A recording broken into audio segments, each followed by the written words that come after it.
আগে ছিল না আধুনিক যন্ত্র, গ্রামের ঘানিতে তেল ভাঙানো হতো। তখন মায়েরা পিঠা বানাতো গ্রামের ঢেকিতে চাল ভাঙিয়ে। আগেরকার ছেলেরা শৈশবে বায়োস্কোপে খেলা দেখতো। তখন সাজানো গোছানো কসমেটিকের দোকান ছিল না, ছিল ফেরিওয়ালা। গ্রামের মা বোনেরা ধান ক্ষেতের পাশেই ধান মারাই করতো। সবাই মিলে খালে এইভাবেই মাছ ধরতো। তখন বিয়ের একটি প্রচলিত পদ্ধতি ছিল পালকিতে করে বিয়ে, যা ছিল খুব পপুলার। তখন ছিল হাডুডু খেলা। গ্রামের লাঠি খেলা এখন আর দেখা যায় না। শীতকালে খেজুরের রস আজ প্রায় বিলীন। তখনকার সময়ে গ্রামের হাটে বাজারে দেখা যাইত সাপের খেলা। তখনকার সময়ে ঘরগুলো ছিল টিনের।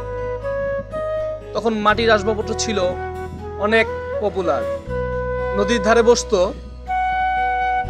নৌকার হাট। বালিশ মিষ্টি এখন আর পাওয়া যায় না। ছোটখাটো খালের মধ্যে হতো একটি বাঁশের সাঁকো, যা এখন দেখা যায় না। তাল গাছ ভরা থাকতো বাবুই পাখির বাসা, যা আজ খুঁজে পাওয়া যায় না। বাবা মেলা থেকে এই খেলাটা অনেক কিনে দিয়েছে আমাদের।